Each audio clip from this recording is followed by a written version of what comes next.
I am Megan with Heart, Mind, Soul, and Strength, and today we are going over vlog number 5, Faithful.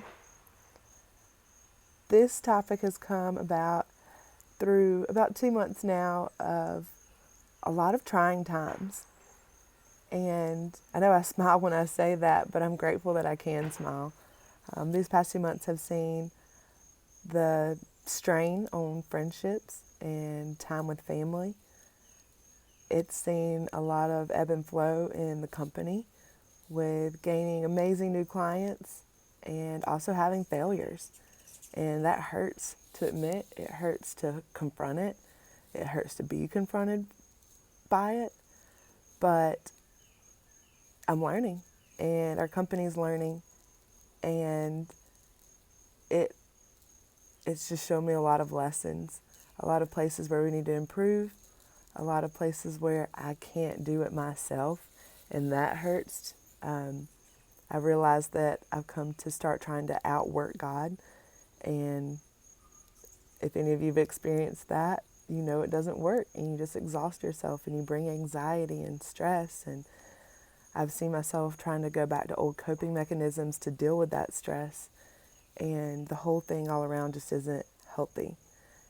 And instead of slowing down, trying to get my health where it needs to be physically, mentally, spiritually, and emotionally, I've just kept trying to push on through, and it backfires. So during the course of these past 2 months, especially the past 2 weeks, there was one week in particular that at every song, every scripture, everywhere I focused my eyes, it was a reminder of how faithful God is. And I needed that because it's helped to slow me down, surrender it to Him, and say, God, I can't do this. And I mean, big things on our plates.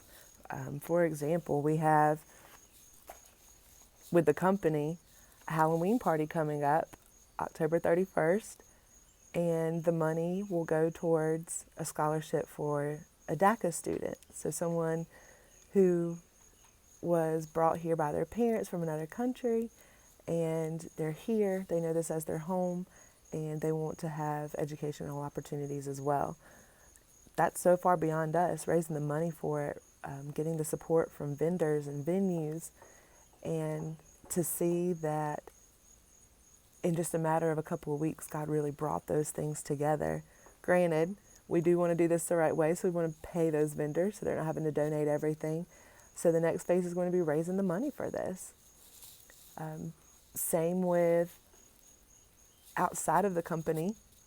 I'm getting ready to go on a mission trip to Senegal in October. And this Saturday will be the first time that I'm raising money for it. I'm doing a yard sale, getting rid of clothes and furniture and luggage and these different things. But you know, you don't think of a yard sale as being a huge money maker.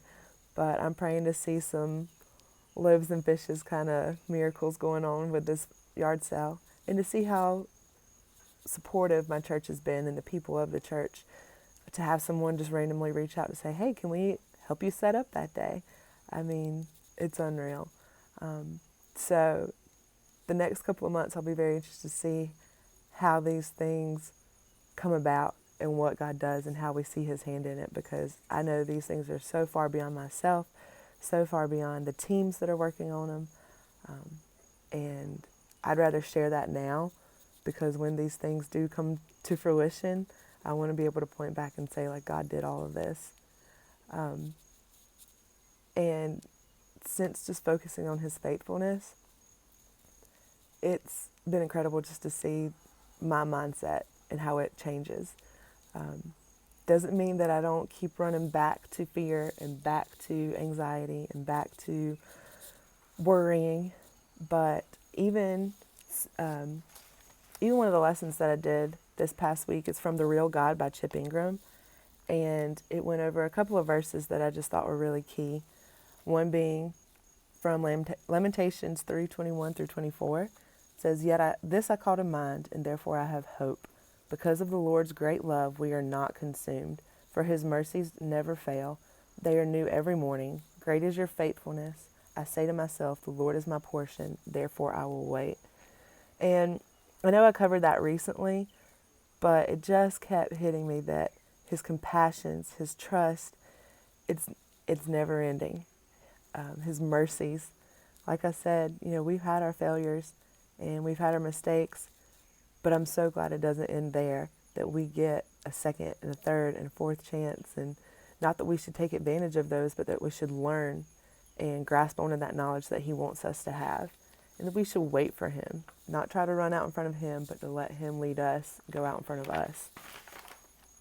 Another scripture that came from the real God, and the focus is on the faithfulness of God. It's 2 Corinthians 12, 9 through 10. He says, "But He said to me, my grace is sufficient for you, for my power is made perfect in weakness. Therefore I will boast all the more gladly about my weaknesses, so that Christ's power may rest on me. That is why, for Christ's sake, I delight in weaknesses, in insults, in hardships, in persecutions, in difficulties. For when I am weak, then I am strong." That could never be more true. And I used to question that scripture so much, to think, how can you rejoice when someone's insulting you, or when you're being persecuted, or even when you fail and it's your fault? That hurts your pride even more. But to have gone through a lot of those recently, and to just still be able to say, you know what, I am not perfect. I have made mistakes that I'm not proud of, but can look to God, because He's still guiding this, and He's still pushing me to not give up, but to keep going forward. I mean, before I definitely would have given up. So I know that strength and that courage and that resilience comes from Him. And when I start to question, God, are you there? Are you listening? You've called me to do this. You've called me to start this company. Yet, as soon as something goes right, all these things go wrong. I start to doubt His faithfulness. And a good reminder that we have of it is Luke 22, 19 through 20. It says, "And He took the bread, gave thanks, and broke it, and gave it to them, saying, 'This is my body, broken for you. Do this in remembrance of me.' In the same way, after the supper, He took the cup, saying, 'This cup is the new covenant in my blood, which is poured out for you.'" Literally, He poured out His body for us. And if He's willing to sacrifice His only Son in such a gruesome way, how can I not believe that He's going to come through with a company, or with finances, or with support for this scholarship that He's called us to do, or this mission trip where He has called me to Senegal? If He's called me to these things, He's going to come through on them, because He's proven how faithful He is by dying on the cross. And that's something I have to cling to. And I have to change my perspective, because it might be that one great thing went right and 5 went wrong, but it also might be my perspective. It's easy to see the things that go wrong, and too often than not, we shift our focus away from what's going right. And it could be that 20 things are going right, but I'm just having a bad perspective, a negative perspective, and thinking in my humanness instead of who God is and how He's right here. So just a reminder of that for today, and I hope that helps you all as well, and it'll hold me accountable, that's for sure, to share it with you.